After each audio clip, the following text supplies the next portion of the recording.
നമ്മുടെ എല്ലാം ഒരു വലിയ പ്രശ്നം, ദൈവം നമുക്ക് വേണ്ടി എന്നാണ് നമ്മൾ പഠിച്ചു വെച്ചിരിക്കുന്നതായ വലിയൊരു യാഥാർത്ഥ്യം. God is for me. അതായത് നമ്മൾ എപ്പോഴും പറയുന്നത്, എൻ്റെ കർത്താവ് എനിക്ക് നല്ലവൻ, എൻ്റെ കർത്താവ് എനിക്ക് എനിക്ക് എനിക്ക്. പക്ഷെ ഇവിടെ തിരിച്ച് ദൈവം പറയുകയാണ്, എന്ത്? നീ എനിക്ക് വേണ്ടി. അവൻ കാര്യങ്ങൾ തിരിഞ്ഞു മറിഞ്ഞു വരികയാണ്. യഹോവ ഭക്തനെ തനിക്ക് വേർതിരിച്ചിരിക്കുന്നു എന്ന് അറിയും.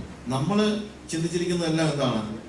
ദൈവം എനിക്ക് വേണ്ടിയാണ്. അതുകൊണ്ടാണ് നമ്മളുടെ പ്രാർത്ഥനയും നമ്മുടെ എല്ലാ കാര്യങ്ങളും പറയുമ്പോഴെല്ലാം കർത്താവ് എനിക്ക്, കർത്താവ് എനിക്ക്, കർത്താവ് എനിക്ക്. God is for me. അത് നമ്മളല്ലാതെ വേറെ എന്താ പറയുന്നത്? വേറെ ഒരു കാര്യങ്ങളും നമ്മളോട് പറയുന്നേ ഇല്ല.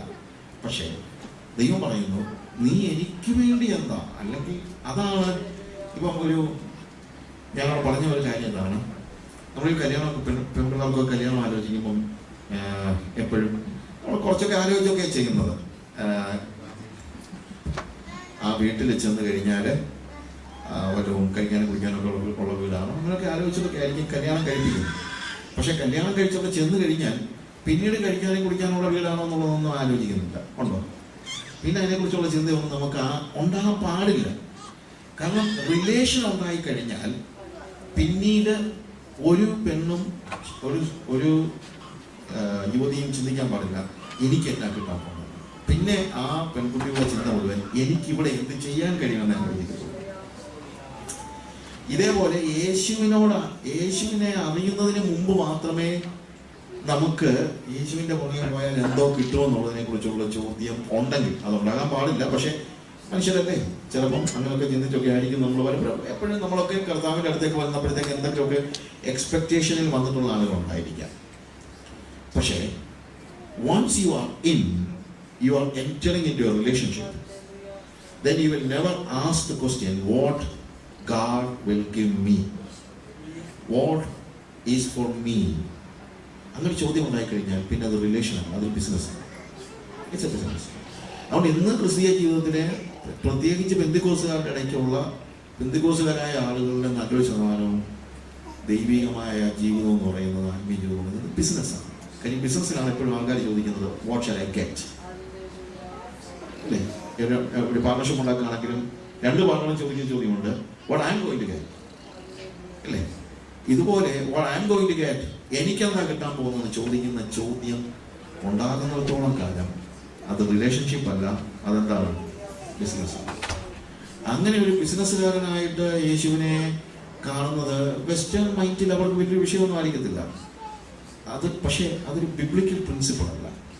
വേദോസ് പ്രകാരം it's all relationship. And God has created man for himself. God created all the universe, all the things of this world. He created it for man, but God created man for him. ദൈവം ലോകത്തിലുള്ള സകല കാര്യങ്ങളും സൃഷ്ടിച്ചത് ആർക്ക് വേണ്ടിയാണ്? മനുഷ്യന് വേണ്ടിയാണ്. പക്ഷേ മനുഷ്യനെ സൃഷ്ടിച്ചത് ആർക്ക് വേണ്ടിയാണ്? ദൈവത്തിന്. ഈ കാര്യം നമ്മൾ മറന്നു പോകുന്നത്. ഇതാണ് നമ്മൾ പ്രധാനമായും ഓർക്കേണ്ടതായ ഒരു കാര്യം. യഹസ്കേൽ പ്രവചനത്തിലേക്ക് നമുക്ക് വരാം. ഞാനിത് ആദ്യം പറയാൻ കാര്യം വെച്ച് കഴിഞ്ഞാൽ, നമ്മുടെ റിലേഷൻ ഇറ്റ്സ് വളരെ ഫ്രജൈൽ ആയിട്ടുള്ള റിലേഷനെ ഇന്ന് പലപ്പോഴും റിലേഷൻ ഇല്ല. ഓൾമോസ്റ്റ് യേശുവുമായിട്ടുള്ള കാര്യങ്ങളിൽ ഇന്ന് റിലേഷൻ ഇല്ല. നമ്മൾ വളരെ we are seeing Jesus as somebody, നമ്മളെ ഈ ബിസിനസ് റിലേഷൻ അത് കളഞ്ഞിട്ട് അതിന് പകരമായിട്ട് ഞാൻ യേശുവിന് വേണ്ടി എന്തെങ്കിലും ഞാൻ യേശുവിനെ പറയുമ്പോഴത്തേക്ക് എനിക്ക് ഞാൻ എന്തെങ്കിലും ചെയ്തില്ലെങ്കിൽ അവനൊന്നുമില്ല, അവനൊന്നും പ്രയാസമൊന്നുമില്ല. ഇപ്പം യേശുവിന് എന്തെങ്കിലും ആവശ്യമുണ്ടായിട്ടൊന്നുമല്ല, യേശുവിന് എന്തെങ്കിലും ആവശ്യമുണ്ടായിട്ടല്ല. പക്ഷെ എൻ്റെ റിലേഷൻ്റെ പ്രത്യേകതയും അല്ലേ? ആ റിലേഷൻ എനിക്കിപ്പം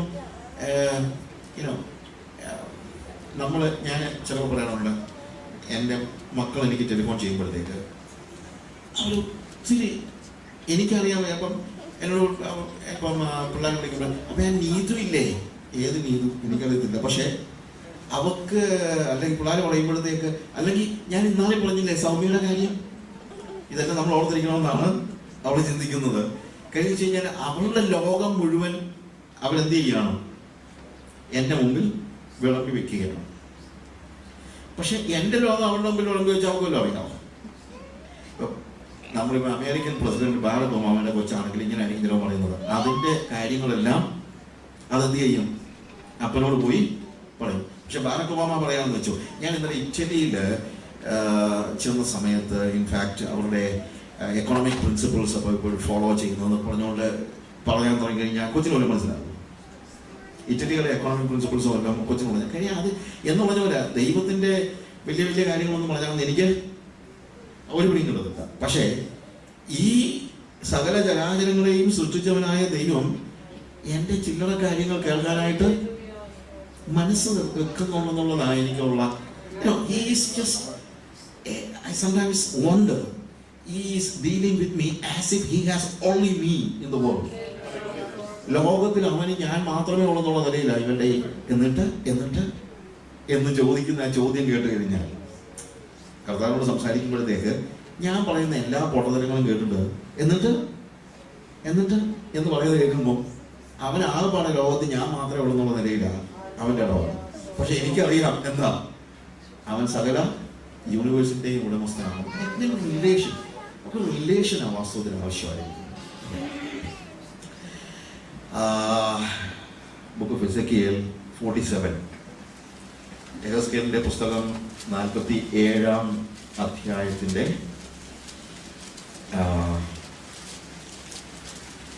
അതിൻ്റെ വേഴ്സ് 9 onwards, 9-ാമത്തെ വാക്യമുണ്ട്.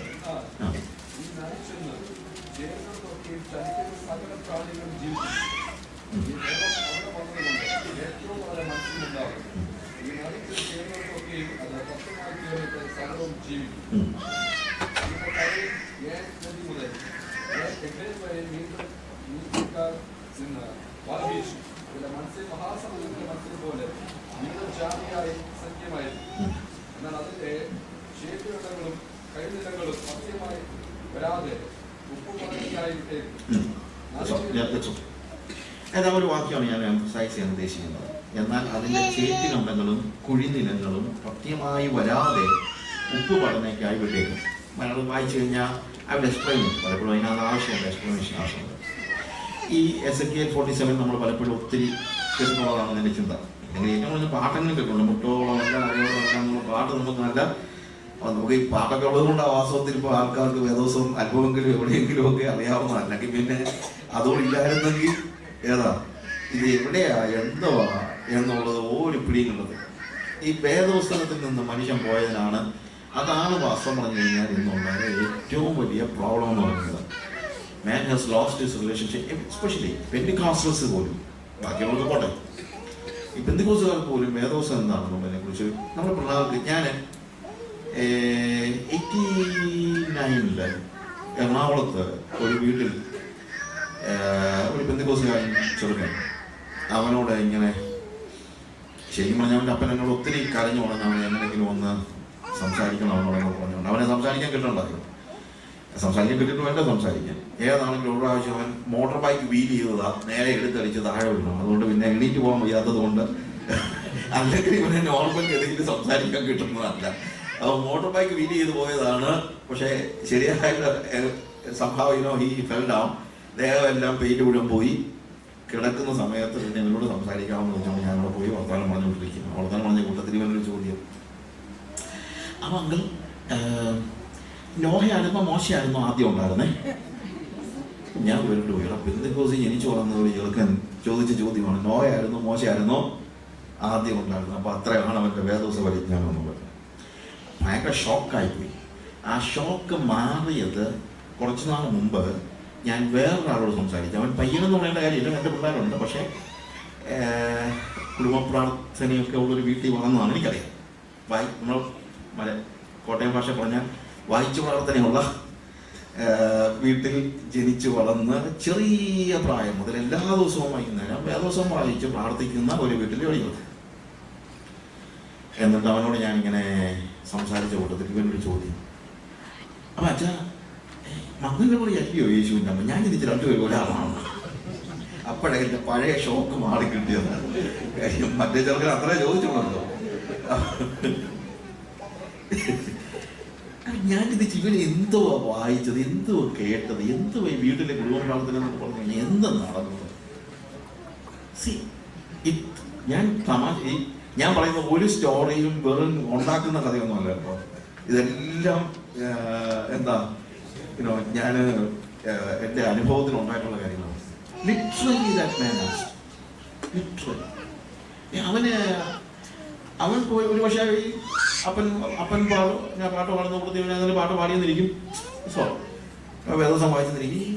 അത് അതിനകത്തൊരു എന്തുവാ, അതിനകത്തല്ല, ഇത് സംതിങ് ഔട്ട് സൈഡ്. അപ്പനും അമ്മയും ആണെങ്കിലും അത്രയൊക്കെ ചിന്തിച്ച് കാണത്തുള്ളൂ. കാര്യം കെമിസ്ട്രി പഠിക്കാനാണ് പിള്ളേർ കെമിസ്ട്രി പഠിച്ചില്ലെങ്കിൽ നമുക്ക് പ്രശ്നമാണ്. പക്ഷെ വേദസം പഠിച്ചില്ലെങ്കിൽ നമുക്ക് ഒരു പ്രശ്നമില്ലല്ലോ. കെമിസ്ട്രി പഠിച്ചില്ലെങ്കിൽ പ്രശ്നം ഉണ്ടാക്കും അല്ലേ? പക്ഷെ വേദസം പഠിച്ചില്ലെങ്കിൽ ഒരു പ്രോബ്ലം ഇല്ല. എന്തോന്ന് ലൈഫായത്? എന്താണ് ഞാൻ ചില സമയത്ത് ഈ ആവർത്തന പുസ്തകത്തിലെ കർത്താവ് പറഞ്ഞതായ ഒരു കാര്യം ആവർത്തന പുസ്തകത്തിൽ പറയുന്നത്, എങ്ങനെയാണ് ഈ കുഞ്ഞുങ്ങളെ ഈ കാര്യങ്ങളെ പഠിപ്പിക്കേണ്ടതെന്നുള്ളതിനെ കുറിച്ച് അവിടെ പറഞ്ഞിരിക്കുന്നത്. നീ ഇത് നിന്റെ മക്കളോട് നമ്മളത് അത് അത് ഉപദേശിച്ച് കൊടുക്കണമെന്ന് പറയുക.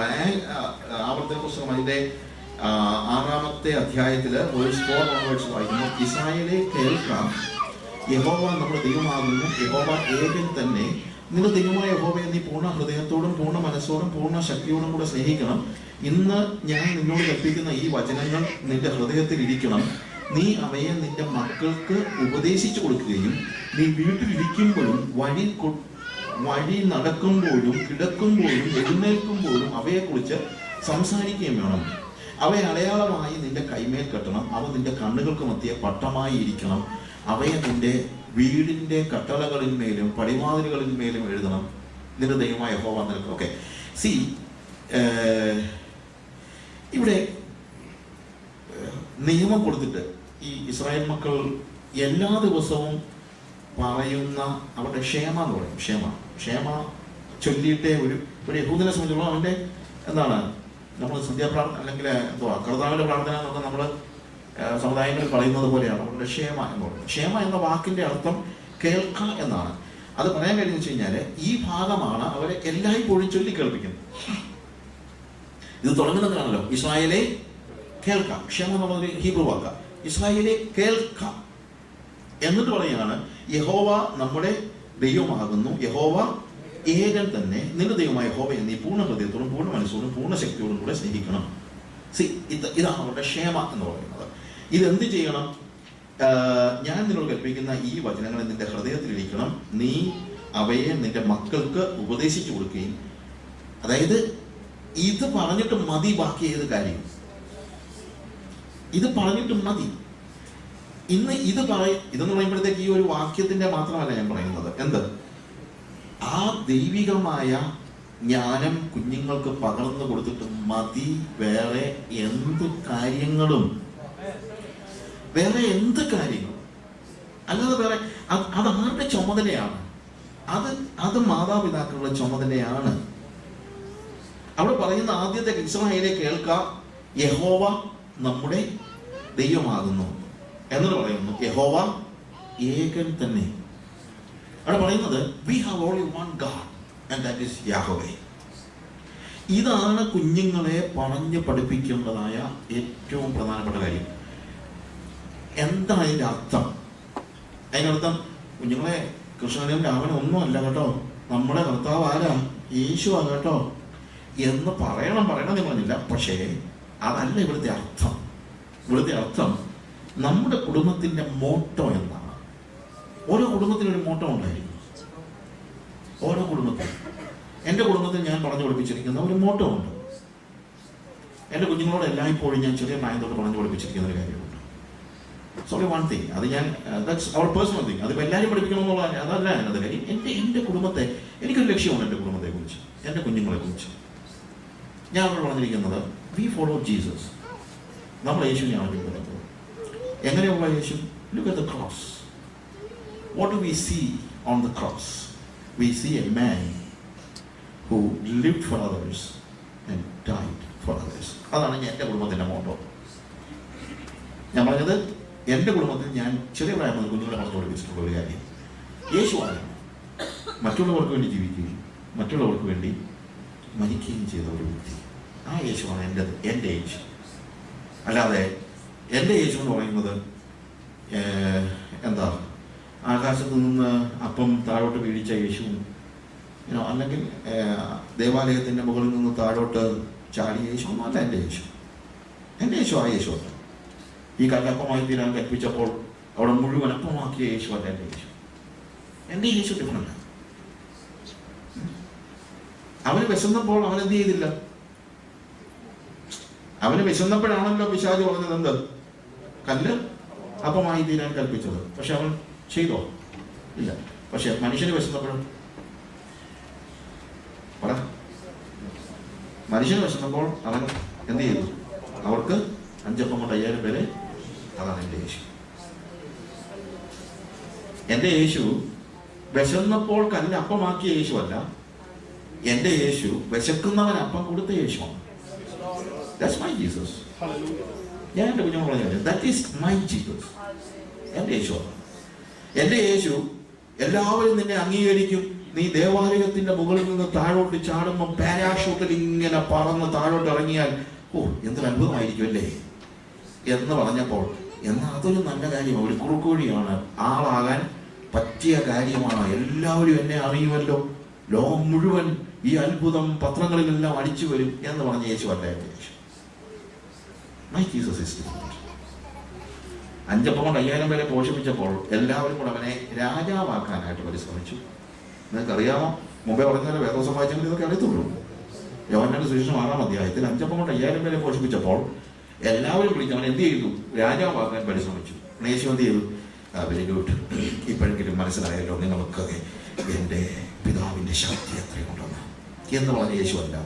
അവൻ അവനെല്ലാം വിട്ടേച്ച് മലയിലേക്ക് കയറി പോയി. ആ യേശു എൻ്റെ യേശു. എനിക്ക് എൻ്റെ യേശുവിനെ മതി. എനിക്ക് എൻ്റെ യേശു വേദോസത്തിലെ യേശുവാണ്. ആ യേശുവിനെ മതി എനിക്ക്. മറ്റുള്ളവർക്ക് വേണ്ടി ജീവിക്കുകയും മറ്റുള്ളവർക്ക് വേണ്ടി മരിക്കുകയും ചെയ്ത യേശു. സ്വന്തമായ കാര്യങ്ങൾക്ക് വേണ്ടി കാര്യങ്ങൾ ചെയ്യുന്ന യേശുവിനെ അല്ല ഞാൻ ഫോളോ ചെയ്യുന്ന യേശു. വിശന്നപ്പോൾ കല്ല് അപ്പമായി ആക്കി തീർത്ത യേശു അല്ല എൻ്റെ യേശു.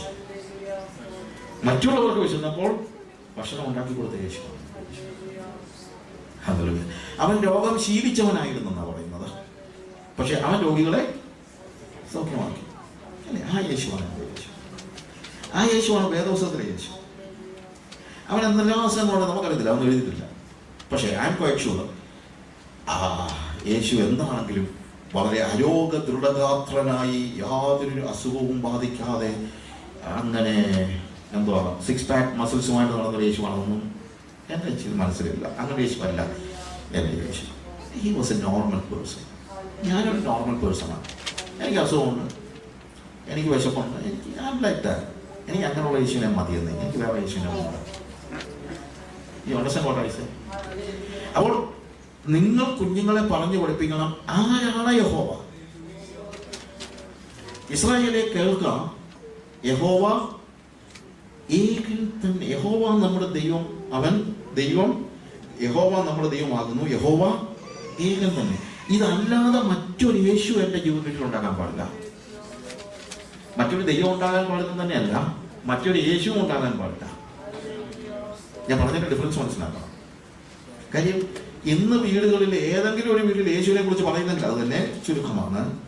പറയുന്നെങ്കിലും വേറെ യേശുവിനെയാണ് പിള്ളേർക്ക് പരിചയപ്പെടുത്തി കൊടുക്കുന്നത്. വേദോസത്തിലെ യേശുവിനൊന്നുമല്ല, വേറൊരു യേശുവിനെ, നമുക്കിഷ്ടമുള്ളൊരു യേശുവിനെ അല്ലേ? ഗൂഗിളിലൊക്കെ നമ്മൾ സെർച്ച് ചെയ്ത് കഴിഞ്ഞാൽ എന്തെല്ലാം തരത്തിലുള്ള യേശുവിനെ കാണാം. ജീസസ് ചുമ്മാ എന്ന് വെച്ച് കഴിഞ്ഞാൽ എത്രയെല്ലാം തരത്തിലുള്ള ഒരു പിക്ചറൊക്കെ നോക്കിക്കഴിഞ്ഞാൽ ഓരോരുത്തരുടെ മനസ്സിൽ തോന്നുന്ന യേശു, അവൻ വരയ്ക്കുന്ന യേശു. ആ യേശു അല്ല വേദോസത്തിലെ യേശു. യഹോവ ഏകൻ തന്നെ. നിന്റെ ദൈവമായ യഹോവയെ നീ പൂർണ്ണ ഹൃദയത്തോടും പൂർണ്ണ മനസ്സോടും പൂർണ്ണ ശക്തിയോടും കൂടെ സ്നേഹിക്കണം. എന്ന് വെച്ച് കഴിഞ്ഞാൽ നമ്മുടെ മുഴുവൻ ശക്തിയും മുഴുവൻ പണവും മുഴുവൻ ആരോഗ്യവും മുഴുവൻ ജീവിതവും ഞാൻ പറഞ്ഞ് മനസ്സിലാക്കണം. ദശാംശമല്ല മുഴുവൻ. ഒരു ദശാംശം കൊടുക്കുന്ന കാര്യം തന്നെ അറിയത്തില്ല എനിക്ക്. ഞാൻ പറഞ്ഞത് നിങ്ങളുടെ പണം ഇല്ലെങ്കിൽ എന്നെ കർത്താവിനായിട്ട് പറ്റാൻ പോകുന്നു. നിങ്ങൾ അത് കർത്താവ് നമുക്ക് ചെയ്യുന്ന ഒരു ഉപകാരം തിരിച്ചാൽ മതി. നിങ്ങളിപ്പോൾ വടക്കേ ഇന്ത്യയിലുള്ളവർ പൈസ കൊടുത്തില്ലെങ്കിൽ അവർ പട്ടിണി കിടക്കുമെന്ന് വെച്ചൊന്നും നിങ്ങൾ ആരും കൊടുക്കണ്ട. അത് കൊടുക്കാൻ ദൈവം നിങ്ങളെ സഹായിക്കുക. അല്ലെങ്കിൽ ദൈവം നിങ്ങൾക്ക് നിങ്ങളോട് അത് വാങ്ങിക്കുന്നത് ദൈവം കാണിക്കുന്ന ഒരു കാരുണ്യം ഒന്ന് ചിന്തിച്ചാൽ മതി. അല്ലാതെ നിങ്ങളുടെ പൈസ ഇല്ലെങ്കിൽ ദൈവത്തിന്റെ വേല മുഴുവൻ തകർന്നു പോകുന്നൊന്നും ആരും ചിന്തിക്കണ്ട. പക്ഷേ ദൈവത്തെ സ്നേഹിക്കാൻ എനിക്ക് എന്തൊക്കെ ചെയ്യാൻ കഴിയുമോ അതെല്ലാം ചെയ്യുന്നതാണ് എൻ്റെ അത് അവിടെയാണ് ഞാൻ എൻ്റെ ഐഡന്റിറ്റി കണ്ടെത്തുന്നത്. അവനെ സേവിക്കുകയാണെങ്കിൽ എന്ത് വേണം? പൂർണ്ണ ഹൃദയത്തോടെ. പൂർണ്ണ ഹൃദയത്തോടെ എന്ന് പറഞ്ഞു കഴിഞ്ഞാൽ there should be nothing else. There is no other delight in my life. എനിക്ക് വേറെ ഒന്നിനകത്തും ആനന്ദമില്ല. വേറെ എന്തെങ്കിലും ഒരു കാര്യത്തിൽ ഞാൻ ആനന്ദിക്കാൻ തുടങ്ങിയാൽ I am not loving my God with all my heart. വേറെ എന്തിനെങ്കിലും വേണ്ടി ഞാൻ ജീവിച്ചാൽ I am not loving Lord with all my strength.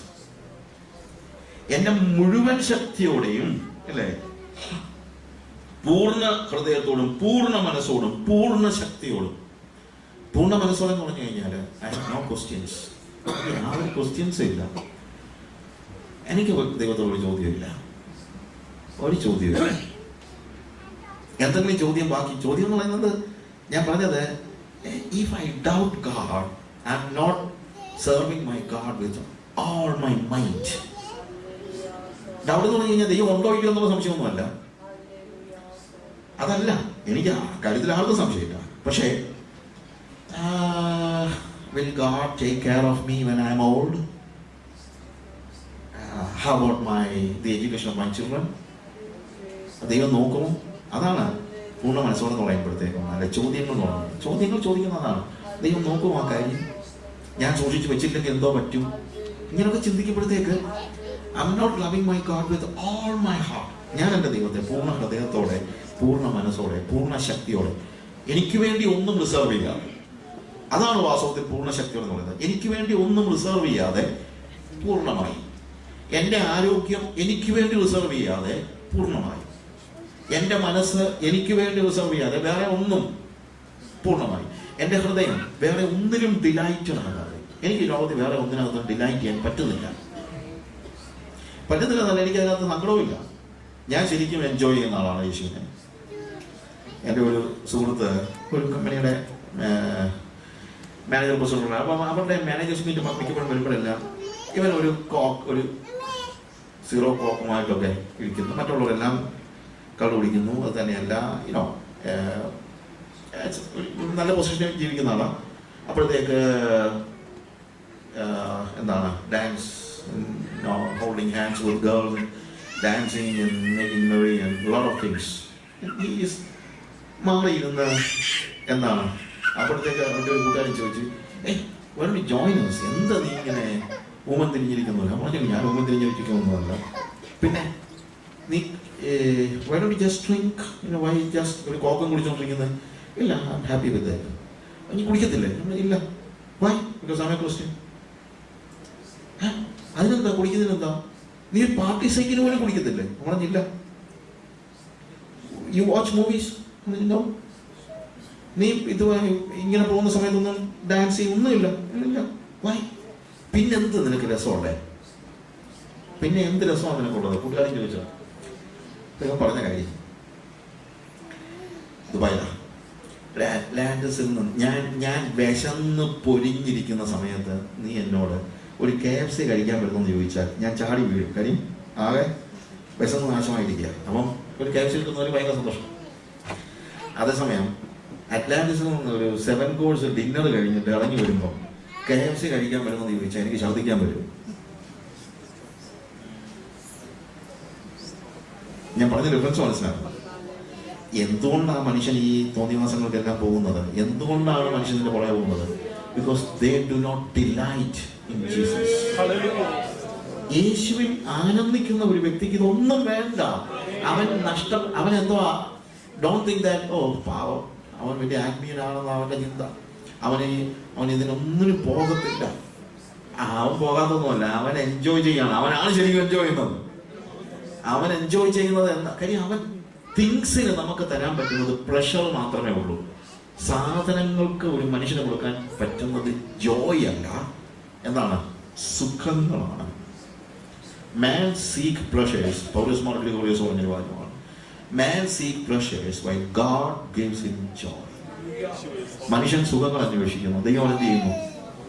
സന്തോഷം കൊടുക്കുന്നു. എന്താ നിങ്ങൾക്ക് വേണ്ടെന്ന് ആലോചിക്കുക. ഇതാണ് കുഞ്ഞുങ്ങളെ പഠിപ്പിക്കേണ്ടത്. കുഞ്ഞുങ്ങളെ പഠിപ്പിക്കേണ്ട കാര്യം എന്താണ്? If you serve your God, we have only one God. ഒരു ദൈവമേ ഉള്ളൂ നമുക്ക്.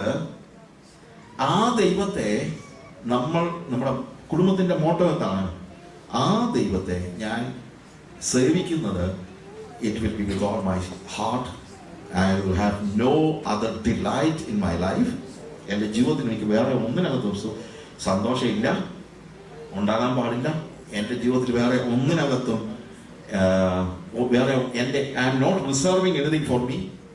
ഇതാണ് എല്ലാ ഇസ്രായേലിനോടും പഠിപ്പിക്കാൻ പറയുന്നത്. ഇതാണ് കുഞ്ഞുങ്ങളെ പഠിപ്പിക്കേണ്ടത്. നിങ്ങൾ കെമിസ്ട്രി പഠിപ്പിച്ചില്ലെങ്കിൽ ഒന്നും പറ്റത്തില്ല. പക്ഷേ ഇത് പഠിപ്പിച്ചില്ലെങ്കിൽ your child is going to lose their eternity. ഒരു സംശയമില്ല. ഞാൻ ചിലപ്പോൾ തമാശയ്ക്ക് പറയാറുണ്ട്, സ്വർഗം തരിച്ചു കിടന്നാലും, സ്വർഗം വെറുതെ തരിച്ചു കിടന്നാലും ഒരു മനുഷ്യനെയും കിട്ടുന്നില്ലെന്ന് വെച്ചു. എല്ലാവരും പാപം ചെയ്ത് അങ്ങ് പോയെന്ന് പറഞ്ഞാലും എന്നാൽ പിന്നെ കുറച്ചു പേരെ ഒരു കോംപ്രമൈസ് ചെയ്ത് സ്വർഗത്തിൽ കയറ്റിയേക്കാണെന്ന് ദൈവം ചിന്തിക്കത്തില്ല. സ്വർഗം തരിച്ചു കിടന്നാലും ദൈവം കോംപ്രമൈസ് ചെയ്ത് ആരെയും സ്വർഗത്തിൽ എത്തിക്കത്തില്ല. അത് നിങ്ങൾ നോക്കണ്ട. ഇച്ചിരൊക്കെ കുഴപ്പമൊക്കെ കാണിച്ചാലും കുഴപ്പമില്ല എന്ന് ചിന്തിക്കരുത്. അത് നടക്കുന്ന കാര്യമല്ല. അതുകൊണ്ട് ഈ ജനറേഷനില് തള്ളമാരോടും തന്തമാരോടും ഞാൻ പറയട്ടെ, നിങ്ങളുടെ കുഞ്ഞുങ്ങൾ വല്ലവിധേനെ അവിടെ ചെല്ലണമെങ്കിൽ ഇത് പഠിപ്പിക്കണം. അല്ലാതെ പിള്ളേർ എഞ്ചിനീയർ ആയതുകൊണ്ടോ ഡോക്ടർ ആയതുകൊണ്ടോ അങ്ങോട്ട് ചെല്ലത്തൊന്നുമില്ല. ഇത് പഠിക്കാതെ ഏത് എഞ്ചിനീയർ ചെന്നാലും ഏതായാലും അവിടെ ഇനി പണിയാനായിട്ട് ആരും എഞ്ചിനീയർ ചെയ്യുന്ന പണിന്ന് പറഞ്ഞു കൊടുക്കേണ്ട കാര്യമില്ല. രോഗികളെ ചികിത്സിക്കാൻ അങ്ങോട്ട് ഡോക്ടറും ചെല്ലേണ്ട കാര്യമൊന്നുമില്ല. അപ്പൊ അതുകൊണ്ട് എഞ്ചിനീയറും ഡോക്ടറും ആയതുകൊണ്ട് സ്പെഷ്യലായിട്ട് അങ്ങോട്ട് കേട്ടത്തില്ല. കാര്യം അവിടെ രോഗികളെ ചികിത്സിക്കാൻ ഡോക്ടറൊന്നും വേണ്ട ദൈവമില്ല. അവിടെ കുറച്ചുകൂടെ പണിയാനായിട്ട് എഞ്ചിനീയറേയും വേണ്ട. അവിടെ ആകെ പാടെ വേണ്ടത് കർത്താവിന് വേണ്ടി കാത്തിരിക്കുന്ന അവന്റെ മണവാട്ടിയെ മതി. അതാകാൻ നോക്കിയാൽ മതി, അല്ലാതെ വേറെ ഒന്നും ആകാൻ നോക്കണ്ട. അത് നമ്മൾ ശ്രദ്ധിക്കേണ്ട ഏറ്റവും പ്രധാനപ്പെട്ട കാര്യമാണ്.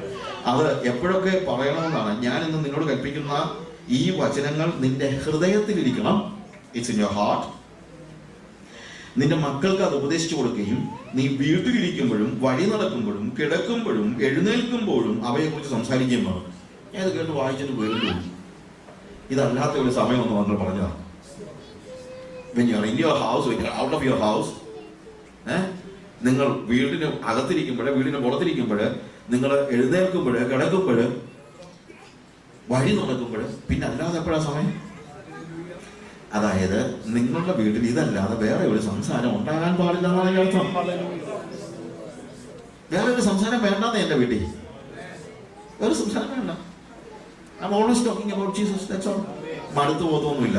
മടുത്തു പോകുന്ന യേശുവിനെ അറിയാൻ വയ്യാത്തതുകൊണ്ടാണ്. ഇതാണ് നമ്മുടെ കുഞ്ഞുങ്ങൾ പഠിപ്പിക്കേണ്ടതായ കാര്യം. എന്നിട്ട് പറയാണ്, നീ അവർക്ക് സംസാരിക്കണം, അവയെ അടയാളമായി നിന്റെ കൈമേൽ കെട്ടണം. As a sign, you need to tie it on your arms. എന്താണെന്നറിയാമോ? കയ്യെ കെട്ടണം എന്ന് പറയുന്നത് ഈ യഹൂദന്മാർ ഉൾപ്പെടെയുള്ളവർ ഇത് ലിറ്ററലായിട്ട് എടുത്തിട്ടുണ്ട്. അത് വലിയ പ്രശ്നം ഉണ്ടായിട്ടുണ്ട്. ലിറ്ററലായിട്ട്, അതായത് അവരെന്ത് ചെയ്യാറുണ്ട്? അവർ ഈ ക്ഷേമ ഒരു ലെതർ പൗച്ചിൽ എഴുതി, ഒരു ലെതർ പാച്ചിൽ എഴുതിയിട്ട് അവരെന്ത് ചെയ്യുന്നറിയാമോ? അതിങ്ങനെ ബ്രേസ്ലെറ്റ് പോലെ. ഇപ്പൊ നമ്മുടെ പിള്ളേരുണ്ടല്ലോ, ചിലപ്പം എന്തോയി ബ്രേസ്ലെറ്റ് അല്ലെങ്കിൽ ഇതുപോലുള്ള എന്തോയി ബാൻഡും ഒക്കെ, കളർ ബാൻഡ്സും ഒക്കെ ഇട്ട് I am loving Jesus WWJD അങ്ങനെ കയ്യിലോട്ട് ഇട്ട് കഴിഞ്ഞാൽ ഉടനെ നേരെ അങ്ങ് സ്വർഗത്തിലോട്ട് പോകുമെന്നാണ് ഇവരുടെ ചിന്ത, അല്ലേ? ജീസസ് സേവ്സ് കയ്യിലോട്ട് കെട്ടിയിട്ട് മതി. ഇതൊന്നുമല്ല ദൈവം ഉദ്ദേശിക്കുന്നത്. നിന്റെ കൈമേൽ കെട്ടണമെന്ന് പറഞ്ഞിരിക്കുന്നത് നിന്റെ കൈകളുടെ സകല പ്രവൃത്തികളെയും നിയന്ത്രിക്കുന്നത് ഞാൻ നിന്നോട് കൽപ്പിച്ച ഈ കൽപ്പനകളായിരിക്കണമെന്നാണ്. I have seen Jewish people, ഇത് നിന്റെ നെറ്റിക്ക് മധ്യ പട്ടമായിരിക്കണം എന്ന് പറഞ്ഞതിന് യോമാനെന്നറിയാമോ? ഒരു ചെറിയ ലെതർ പൗച്ചിൽ ഈ സാധനം എഴുതിയിട്ട് ഒരു ചെറിയൊരു ചെറിയൊരു ബോക്സ് പോലെ ഉണ്ടാക്കിയിട്ട് ഇങ്ങനെ കെട്ടിക്കൊണ്ട് നടക്കും. എന്താണ് നിന്റെ നെറ്റിക്ക് മധ്യ പട്ടമായിരിക്കണം എന്ന് പറയുന്നത്? നിന്റെ ചിന്തകളെ മുഴുവൻ നിയന്ത്രിക്കുന്നത്. അതാണ് നെറ്റിക്ക് മധ്യ പട്ടമായിരിക്കുന്നത്. നിന്റെ ചിന്തകളെ മുഴുവൻ നിയന്ത്രിക്കുന്നത് എന്തായിരിക്കണം? ഈ വചനങ്ങളായിരിക്കണം. അപ്പൊ എന്റെ ചിന്തകളെയും എന്റെ പ്രവൃത്തികളെയും നിയന്ത്രിക്കുന്നതായിരിക്കണം ദൈവത്തിന്റെ വചനം എന്നാണ് അവിടെ പറയുന്നത്. അല്ലാതെ എന്താ ഇത് നെറ്റിക്ക് കെട്ടിക്കൊണ്ട് നടക്കണമെന്നോ കയ്യെ ബാൻഡിക്കൊണ്ട് നടക്കണമെന്നൊന്നും അല്ല അവിടെ പറയുന്നത്. ഫ്രണ്ട്സ്, ഇതാണ് നമ്മുടെ തലമുറയെ രക്ഷിക്കാനുള്ള ഏക മാർഗം എന്ന് പറയുന്നത്. നമ്മുടെ കുഞ്ഞുങ്ങളെ രക്ഷിക്കാനുള്ള ഏക മാർഗം. അതിന് മക്കൾക്ക് ഉപദേശിച്ചു കൊടുക്കുകയും നീ വീട്ടിലിരിക്കുമ്പോഴും വഴി നടക്കുമ്പോഴും കിടക്കുമ്പോഴും എഴുന്നേൽക്കുമ്പോഴും അവയെക്കുറിച്ച് സംസാരിക്കുകയും വേണം. അവയെ അടയാളമായി നിന്റെ കൈമേൽ കെട്ടണം. അവ നിന്റെ കണ്ണുകൾക്ക് മധ്യേ പട്ടമായിരിക്കണം. അവയെ നിന്റെ വീട്ടിന്റെ കട്ടളകളിൽ മേലും പടിവാതിലുകളിൽ മേലും എഴുതണം. നിന്റെ വീടിന്റെ കട്ടളകളിൽ മേൽ എന്ന് പറയുമ്പോൾ it is inside your house. പടിവാതിൽ എന്താണ്? That's a gate outside. അങ്ങോട്ട് പോകുമ്പോഴും വീട്ടിൽ നിന്ന് പുറത്തിറങ്ങുമ്പോൾ ഇതായിരിക്കണം നിന്റെ കണ്ണിൽ. വീട്ടിലേക്ക് കയറി വരുമ്പോൾ ഇതായിരിക്കണം നിന്റെ കണ്ണിൽ. ഞാൻ പറഞ്ഞ മനസ്സിലാക്കണം. എൻ്റെ ജീവിതത്തെ 24/7 366 ഡേയ്സ് നിയന്ത്രിക്കുന്നത് ഈ ക്ഷമ. അവൻ മാത്രമാണ് എൻ്റെ ദൈവം. ഓക്കെ, നമ്മളുടെ ഞാൻ പറഞ്ഞത് ഇടയ്ക്ക് കാര്യം പറഞ്ഞതാണ് കേട്ടോ. ഇത് പ്ലാൻഡ് മെസ്സേജ് അല്ല. ഇത്രയും പറഞ്ഞത് എന്തോ ഞാൻ പറഞ്ഞതാണ്. എനിക്ക് തോന്നുന്നു നമ്മുടെ തലമുറകൾ അല്ലെങ്കിൽ no that is God's business. നമ്മളെ കയ്യിലിരിക്കുന്ന കാര്യമല്ല. അത് കയ്യിലിരിക്കുന്ന കാര്യമല്ലെന്ന് അറിയണമെങ്കിൽ അങ്ങനെ ആകണം, എന്നാലേ അങ്ങനെ അറിയത്തുള്ളൂ. ഓക്കെ, ഇവിടെ നമ്മൾ ഞാൻ പറഞ്ഞത് എസെക്കിയേൽ 47 നമ്മൾ പലപ്പോഴും ഒത്തിരി ഈ മുട്ടോളമല്ല അലയോളമല്ല എന്നുള്ള കാര്യം പറയാൻ വേണ്ടി നമ്മൾ ചിലപ്പോൾ ആൾക്കാരൊക്കെ പറയാറുണ്ട്. പക്ഷെ ഇവിടുത്തെ വേഴ്സ് 1 വായിക്കുമ്പോൾ അവിടെ എന്നെ ആലയത്തിന്റെ പ്രവേശനത്തിൽ മടക്കിക്കൊണ്ട് വന്നപ്പോൾ ആലയത്തിന്റെ ഉമ്മരപ്പടിയുടെ കീഴെ നിന്ന് വെള്ളം കിഴക്കോട്ട് പുറപ്പെടുന്നത് ഞാൻ കണ്ടു. ആലയത്തിന് മുകളിൽ കിഴക്കോട്ടല്ലോ. വെള്ളം ആലയത്തിന്റെ വലത്ത് ഭാഗത്ത് കീഴെ നിന്ന് യാഗപീഠത്തിന് തെക്ക് വശമായി ഒഴുകുന്നത്. When you go home, you just read it. ഈ ഭാഗം പറയുന്നത് ദൈവത്തിന്റെ ആത്മാവിന്റെ പ്രവാഹത്തെ കുറിച്ചാണ്. ഹോളി സ്പിരിറ്റ് എന്നെ എങ്ങനെ നിയന്ത്രിക്കുന്നുള്ളതിന് ഓൾഡ് ടെസ്റ്റമെന്റിലെ ആത്മസ്നാനത്തിന് വേണ്ടി പറയുന്ന ഇത്രയും ക്ലാരിറ്റി ഉള്ള ഒരു പാസേജ് ഞാൻ വേറെ വായിച്ചു. പക്ഷെ അവിടെ പറയുന്ന ആ ഭാഗങ്ങളുടെ ഒരു 1-2 കാര്യങ്ങൾ മാത്രം ഞാൻ എൻ്റെ സമയപരിമിതിക്കകത്ത് നിന്നോട് പറയുന്നത്. ഇവിടെ യെഹെസ്കേൽ പ്രവാചകനെ അവൻ എന്നെ ആലയത്തിന്റെ പ്രവേശനത്തിൽ മടക്കിക്കൊണ്ട് വന്നപ്പോൾ എന്ന് പറയുമ്പോഴത്തേക്ക് ഇറ്റ് ഈസ് ഗോഡ്സ് ബിസിനസ്. ഈ വലിയ പോയപ്പോൾ പോയി കണ്ടെന്നുള്ളതല്ല അതിനകത്ത് അർത്ഥം. എന്താ? Everything is done by God. അവനെ ആലയത്തിന്റെ ആ പ്രവേശനത്തിങ്കൽ, അത് ഗേറ്റിലാണ്, പ്രവേശനത്തിങ്കൽ കയറുന്ന സമയം. ഇനി പറയുന്ന നദി എന്ന് പറയുന്നത് നിങ്ങൾക്ക് അറിയാവുന്നതുപോലെ തന്നെ it says about the holy spirit, പരിശുദ്ധാത്മാവിനെ കുറിച്ചാണ് അവിടെ സംസാരിക്കുന്നത്. അപ്പൊ ഈ നദിയുടെ തുടക്കം അല്ലെങ്കിൽ ഈ നദി ഇവൻ ആദ്യം കാണുന്നത് എവിടെയാണെന്ന് ചോദിച്ചപ്പോൾ ആലയത്തിന്റെ ഉമ്മരപ്പടിയുടെ കീഴിലെ ഗേറ്റിലാണ്. അതായത് ഹോളി സ്പിരിറ്റ് ഒരു ചർച്ചിന്റെ അകത്ത് കയറി കുറച്ചു നാൾ കഴിഞ്ഞിട്ട് കാണുന്ന ഒരു സാധനമല്ല. From the very beginning of the Christian life നമ്മുടെ സഭയിലൊക്കെ ഒരാൾ കയറി വന്നു കഴിഞ്ഞാൽ അവൻ ആദ്യം കാണുന്നത് ഹോളി സ്പിരിറ്റ്. ആലയത്തിന്റെ അത് പ്രവേശനത്തിൽ തന്നെ എന്ത് കാണണം? പരിശുദ്ധാത്മാവിനെ കാണണം. ഇന്നത്തെ സഭയിലൊക്കെ ചെന്ന് കഴിഞ്ഞാൽ വല്ലവർക്കും കാണാൻ പറ്റുമോ? അന്യഭാഷ കാണാൻ പറ്റുമായിരിക്കും, പക്ഷേ പരിശുദ്ധാത്മാവിനെ കാണാൻ കഴിയുന്നില്ല. ഞാൻ 39 വർഷം മുമ്പ് ആദ്യമായിട്ടൊരു പെന്തക്കോസ്റ്റ് മീറ്റിംഗ് പോകുന്നത് 39 years back. ഞാൻ ആ സഭയിലേക്ക് കയറി കഴിഞ്ഞപ്പോൾ എനിക്ക് മനസ്സിലായ കാര്യമുണ്ട്. മനസ്സിലായ കാര്യം എന്ന് പറഞ്ഞു കഴിഞ്ഞാൽ എനിക്ക് ആരോട് പറയാനൊന്നും പറ്റുന്നില്ല. എനിക്കെന്തൊന്നും അറിയത്തില്ല. ഞാൻ പെന്തക്കോസ്റ്റുകാരെന്നാണ് ഞാൻ ചിന്തിച്ച പെന്തക്കോസ്റ്റുകാരും പ്രവർത്തകരും ഒന്നാണ്. കാര്യം ഞങ്ങൾ നാട്ടിൽ പെന്തക്കോസ്റ്റുകാരില്ലായിരുന്ന സമയത്താണ് 39 years back. പെന്തക്കോസ്റ്റുകാരുടെ കാര്യം ഞാൻ കോളേജിൽ പഠിക്കാൻ ചെന്നപ്പോൾ പോലും, കോളേജിൽ പഠിക്കുന്ന സമയത്ത് ഞാൻ പെന്തക്കോസ്റ്റുകാരനാണെന്ന് പറഞ്ഞിട്ട് അവിടെ മനസ്സിലായില്ല. അവരെന്നെ ഗോസ്പൽ എന്നാണ് വിളിച്ചുകൊണ്ടിരുന്നത്. കാര്യം പെന്തക്കോസ് എന്ന് പറഞ്ഞിട്ട് അവർ അന്ന് കരിസ്മാറ്റിക് ഒന്നും തുടങ്ങിയിട്ടില്ല. അപ്പോൾ അതുകൊണ്ട് പെന്തക്കോസ് എന്ന വാക്ക് പറഞ്ഞിട്ട് അവർക്ക് മനസ്സിലായില്ല. അവരോട് ഇവൻ ഗോസ്പലാണ്, അങ്ങനെ എന്നെ വിളിച്ചോണ്ടിരുന്നത്. ഗോസ്പൽ പോകുന്നു. എനിക്ക് സന്തോഷമേ ഉള്ളൂ ഇപ്പം ഓർക്കുമ്പോൾ. പക്ഷെ ഞാൻ പറഞ്ഞു വെച്ച് കഴിഞ്ഞാൽ അങ്ങനെ ഒരു കാലഘട്ടത്തിലാണ് ഞാൻ വിശ്വാസത്തിലേക്ക് വരുന്നത്. പക്ഷെ ആ ചർച്ചിലേക്ക് ഞാൻ ആദ്യം കയറി കഴിഞ്ഞപ്പോൾ എനിക്ക് മനസ്സിലായ കാര്യം, ഗോഡ് ഈസ് ഹിയർ. എന്നിട്ട് ഞാൻ മനസ്സിലാക്കി എനിക്ക് ഇവിടെ ഇരിക്കാൻ പറ്റത്തില്ല. കാര്യം എനിക്ക് ഞാൻ ആരാണെന്നുള്ളത് അറിയാമല്ലോ.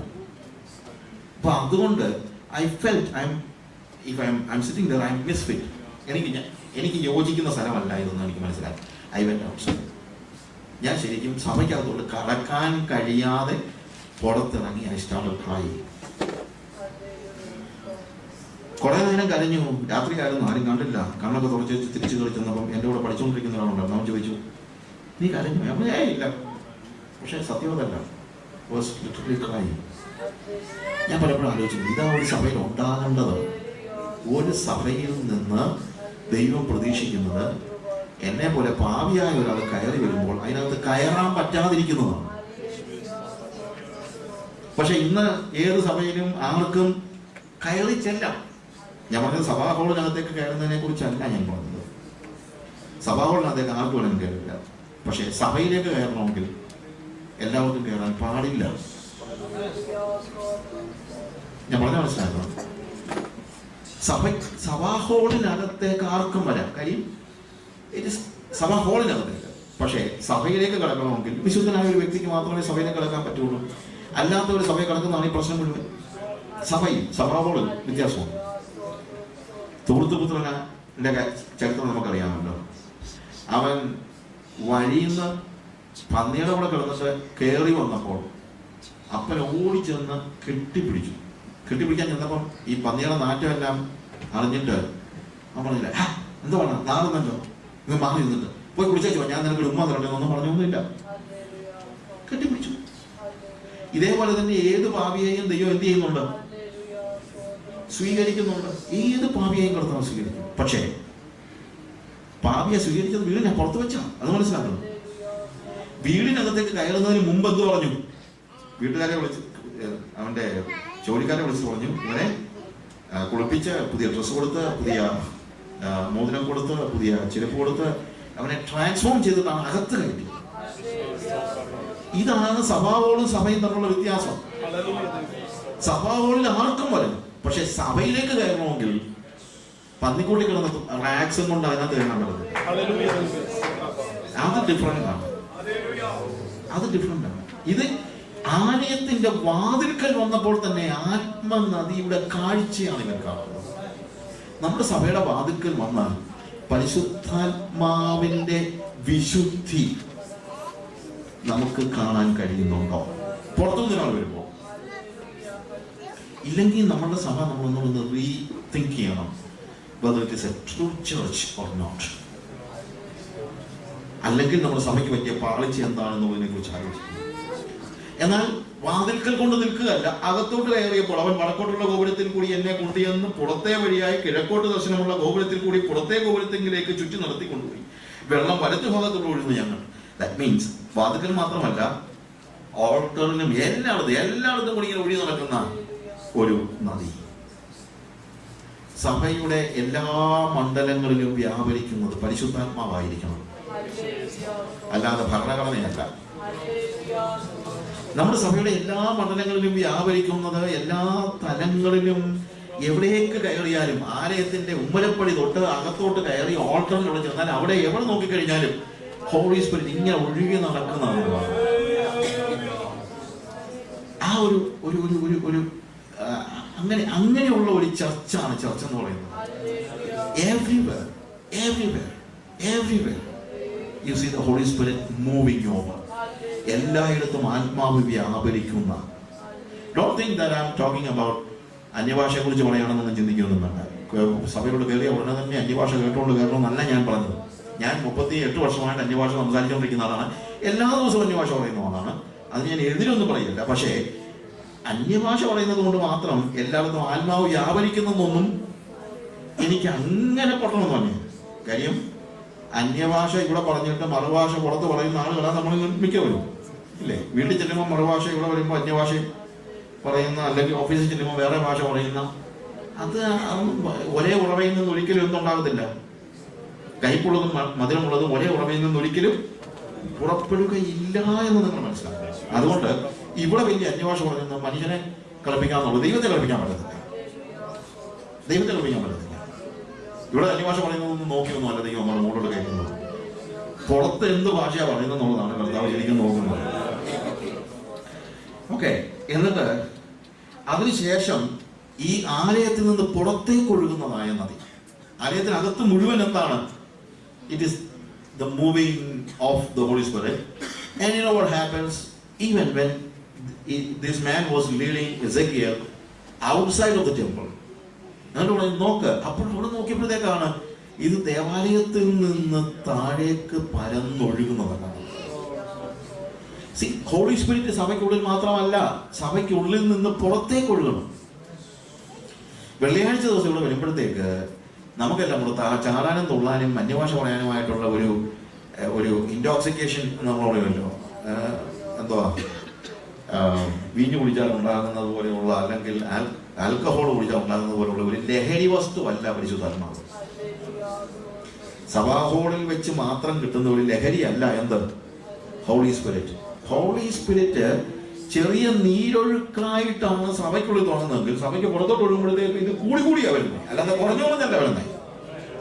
ഇവിടെ വെള്ളിയാഴ്ച 11:30 വരെ വലിയ ഒഴുക്ക, ഇവിടുന്ന് കാറെ കയറുമ്പോഴത്തേക്ക് ഒഴുക്ക് നിന്നു, പിന്നെ പോകുമ്പോഴത്തേക്ക് വേറെ ഒഴുക്കാണെങ്കിൽ it is not Holy Spirit. പരിശുദ്ധാത്മാവ് എന്താണ്? ഇവിടെ ചെറിയ നീരൊഴുക്കാണെങ്കിൽ, അല്ലെ, അവിടെ കാണുന്നില്ല നീരൊഴുക്കാണ്, അതുപോലെ പക്ഷെ പുറത്തോട്ട് ഒഴുകുമ്പോഴത്തേക്ക് it is a great flow of water. It's not still water. ഒരു തടാകത്തിലെ പോലെയുള്ള സ്റ്റിൽ വാട്ടേഴ്സ് അല്ല, ഇറ്റ് ഇസ് റണ്ണിങ് വാട്ടർ.